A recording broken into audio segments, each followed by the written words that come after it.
اعوذ باللہ من الشیطان الرجیم، بسم اللہ الرحمن الرحیم۔ آج ہم آیت نمبر 132 سے پڑھیں گے۔ ووصّا، اور وصیت کی، بہا، اس سے، ابراہیم نے، بنی ہی، اپنے بیٹے کو، و یعقوب، اور یعقوب کو۔ ابراہیم نے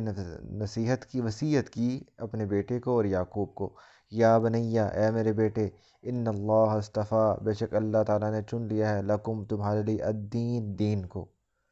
بے شک اللہ نے تمہارے لیے دین یعنی دین اسلام کو چن لیا ہے۔ فلا تموتن، تو نہ مرنا، الا، سوا اس کے، وانتم مسلمون، کہ تم مسلمان ہو۔ کہ دیکھنا، اللہ نے تمہارے لیے دین اسلام چن لی ہے، اب مرنا تو مسلمان ہی مرنا، اسلام کے علاوہ کسی اور حالت میں نہ مرنا۔ اسے مراد یہ ہے کہ کبھی بھی، اب ہم دیکھتے ہیں نا کہ موت نافرمانی کی حالت میں نہیں آنی چاہیے، کیونکہ جیسے ہی بندہ نافرمان ہوتا ہے، کوئی گناہ کر رہا ہوتا ہے، حدیث ہے کہ جیسے بندہ گناہ کرتا ہے، کوئی زنا کرتا ہے، کوئی چوری کرتا ہے، کوئی ڈاکہ ڈالتا ہے، کچھ بھی کرتا ہے، تو اس وقت اس کے اندر سے ایمان نکل کے اس کے آس پاس منڈلاتا رہتا ہے، اور وہ جب وہ گناہ ختم کر لیتا ہے تو بھی ایمان اس کے اندر واپس نہیں آتا جب تک وہ توبہ نہ کر لے۔ یہ صحیح بخاری کی احادیث ہیں، متواتر 6-7 احادیث، کہ ایمان اس بندے کے اندر واپس نہیں آتا جب تک وہ بندہ توبہ نہ کر لے۔ ہم جناب گناہ کر لیتے ہیں، اور اگر اللہ معاف کرے اس گناہ کی حالت میں موت آ جائے تو وہ الا وانتم مسلمون تو نہیں آئے گا۔ ایک جگہ بھی قرآن پاک آل عمران میں ہے، یا ایھا الذین آمنوا اتقوا اللہ حق تقاتہ، اے ایمان والے لوگو، اللہ سے ڈرو جیسے اللہ سے ڈرنے کا حق ہے، ولا تموتن الا وانتم مسلمون، اور دیکھنا، مرنا تو فرما برداری کی حالت میں، اسلام کی حالت میں ہی مرنا۔ ایک بہت اہم آیت ہے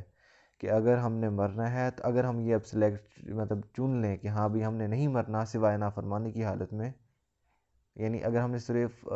فرما برداری کی حالت میں ہی مرنا ہے، تو اس کا مطلب یہ ہے کہ ہمیں کوئی ایک لمحہ ایسا نہ ہو جو ہم نافرمانی کی حالت میں گزاریں، کہ مبادا کوئی بھی ہم گناہ کریں اور اسی لمحے میں موت آ جائے۔ تو یہ ایک ایک لمحہ اپنے آپ کو گناہ سے بچانا، یہ ہے اپنے آپ کو اسلام پر موت لانے کی کوشش کرنا۔ ام کنتم شہداء، کیا تم لوگ اس ٹائم موجود تھے، جب حضر یعقوب الموت، جب یعقوب کو موت آ پہنچی، کیا تم وہاں پہ موجود تھے؟ قال لی بنیہ، جب کہا انہوں نے اپنے بیٹے سے، ما تعبدون من بعدی، کس کی عبادت کرو گے میرے بعد؟ قالوا، تو انہوں نے کہا، نعبد الہک، ہم عبادت کریں گے آپ کے خدا کی، و الہ آبائک، اور آپ کے آباء و اجداد کے خدا کی، ابراہیم و اسماعیل و اسحاق، الہ واحد، جو ایک خدا ہے، ونحن لہ مسلمون، اور ہم اسی کے لیے ہی فرما بردار ہیں۔ کیا تم اس وقت موجود تھے جب یعقوب کو موت پہنچی تو انہوں نے اپنے بیٹے سے کہا کہ تم میرے بعد کس کی عبادت کرو گے؟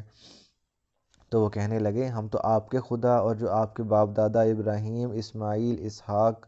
کا جو خدا ہے اسی کی عبادت کریں گے، اور وہ ایک خدا ہے، اور ہم اسی کے لیے فرما بردار ہیں۔ تلک امتن، وہ ایک امت ہے، تلک امتن، یہ ایک امتی، قد خلت، جو گزر چکی ہے، خلت، خالوت، مطلب وہ ہوتا ہے نا کہ علیحدگی اختیار کرنا، خلوت، تو قد خلت، جو گزر چکی ہے، لہا ما کسبت، ان کے لیے جو انہوں نے کمایا، ولکم ما کسبتم، اور جو تم نے کمایا وہ تمہارے لیے ہوگا، ولا تسألون، اور تم سے سوال نہیں کیا جائے گا، اما کانوا یعملون، جو وہ عمل کیا کرتے تھے۔ بھی یہ کہ کہا کرتے تھے نا، ہم تو ابراہیم کی نسل سے ہیں، ہم ابراہیم کی امت سے ہیں، تو اللہ تعالیٰ نے بتایا کہ بھی وہ تو نہ یہودی تھے، نہ عیسائی تھی، نہ وہ بتوں کی پوجا کرتے تھے، اور یہ جو تم موسیٰ کی بات کر رہے ہو، یہ آگے بھی ہے سورہ آل عمران میں بھی، کہ تم ان کی جو بات کر رہے ہو، تورات انجیل بھی، حضرت موسیٰ یہودی اور حضرت ابراہیم یہودی یا عیسائی تھے، تو یہ تو امت ہی بعد میں بنی ہے، حضرت ابراہیم کے 800 سال بعد یہ امت بنی ہے، حضرت موسیٰ بعد میں آئے ہیں،